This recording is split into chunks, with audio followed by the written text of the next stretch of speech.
CM 365, all about Carnatic music.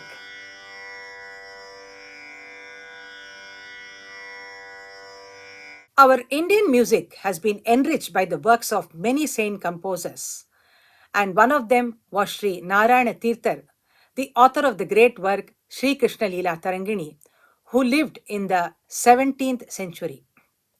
He was a Smartha Telugu Brahmin and a case of a family man who became a sannyasi. Actually, his wife had gone to visit her father and she was staying there. So, Narayana Tirthar went to visit his father in law, who stayed on the other side of the Vedna river in Tanjavur district. And to go to that father in law's house, he had to swim across the river. And while he was in the middle of the river, a heavy current started flowing midstream, and he was almost about to be swept off. And realizing this situation, that probably he could not be able to reach the banks, he took Apat Sannyasam. And immediately after this Apat Sannyasam was taken by him, the current subsided and he reached his father in law's house. Upon reaching there, he did not reveal about this aspect of his taking to sannyasa. And but when his wife actually saw him there, when she looked at him, she actually was not able to see her husband, but a very spiritually idealized person. And then she inquired, and at that time only Narayana Tirtha revealed about how he had taken to this kind of a manasiga sannyasam. And as it was mandatory in those days, a sannyasi could not live with the family and he had to move away to a far off place for initiation. So he started actually moving towards the north and visited holy places and stayed in the Andhra Desha for many years. Later on in his life, he actually suffered from an acute stomach ache which never got cured.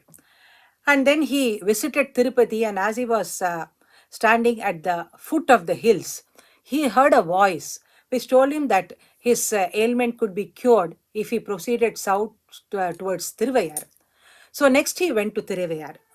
In the meanwhile, we see that prior to his advent to the south, a sannyasi from Tirupati with the idol of Sri Venkatachalapati and Ubhaya Nachiyar had actually come to the south for pilgrimage. And he came to the temple at Varahur and kept the idol in the shrine there, and he offered prayers and puja to it for several months. Now, after that happened, he wanted to leave the place and move further. But when he tried to remove the idol from that place, it got so rooted there and it never came out. So, this was the ideal referred to by the divine voice at the foot of the temple hills to Sri Narayana Tirtha. Now, Narayana Tirtha came to the Nadukaveri village, and there he slept at the Pilliyar temple, and that night he got a dream where a voice told him that the next morning two wild boars, varahas, would appear before him, and at the place they would disappear, he would be cured of his ailment.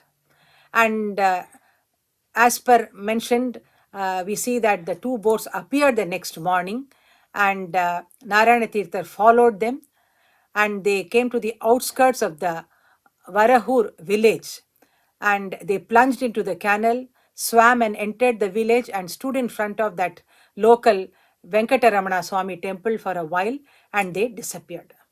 Now, when Narayana Tirtha entered this temple, immediately it is said that his stomach ache, that ailment got cured, and then this particular place, which was called as Bhupati Rajapuram earlier, came to be known as Varahur or Varahapuri after this incident of the Varahas guiding Sri Narayana Tirtha into the temple and relieving him of his ailment.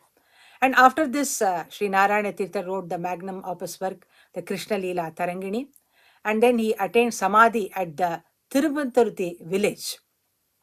And this village is very noted because of the fact that many organizations after that, after several years, that is, they conducted Aradhana here, where musicians used to come and sing the compositions, the tarangams of Narayana Tirtha. In this connection, I would also like to make a special mention about Sri Tirupandurthi Venkatesan, who resided in Chennai and dedicated his entire life for the propagation of these tarangams. He would take artists from Chennai to Tirupandurthi and host them there and have a grand festival of tarangams. And not only he, but the entire family actually involved themselves so much in terms of conducting the Aradhana there till his demise.